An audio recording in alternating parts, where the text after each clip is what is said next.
What if I told you that there was a president who encouraged illegal immigration, spent the entirety of his presidency encouraging divisive ideals and separating our country by radicalization of views, had an administration full of lobbyists after he promised he wouldn't have any, nominated a 6-time tax cheater to head the government agency that enforces tax laws, signed a bill that gave the U.S. government the power to indefinitely detain U.S. citizens without any charges being filed or any trials taking place, supported unconstitutional warrantless wiretapping, had multiple U.S. citizens killed without judicial process, ordered a private company to fire 1,000 employees, stole money from retired teachers and police officers, ordered gun store owners to illegally sell thousands of guns to criminals, forced banks to give mortgages to people who could not afford to pay them back,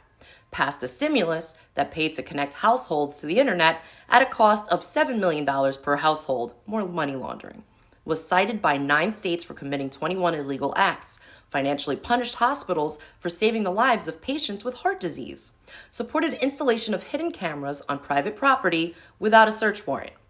spent $75,000 of taxpayer money on a bicycle, nominated someone to be Secretary of Treasury who had participated in the biggest tax scam on record,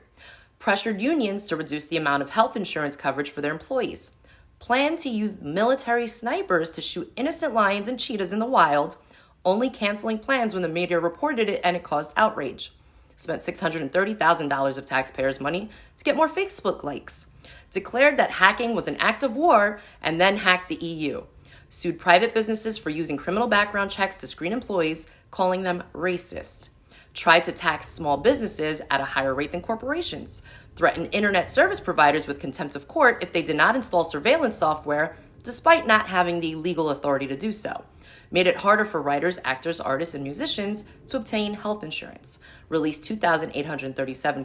convicted sex offenders from prison, made it more difficult for restaurant employees to collect automatic tips from parties of 8 or more, used drones to kill dozens of civilians in Yemen and Pakistan, banned Navy SEALs from wearing the Don't Tread on Me Navy Jack patch on their uniforms, secretly and illegally reversed NSA restrictions without approval from Congress, had 19.5 million fake Twitter followers, waived the U.S. ban on arming terrorists, monitored phone calls of 35 world leaders, hacked the email of a Mexican presidential candidate. What if I told you this president was Barack Obama?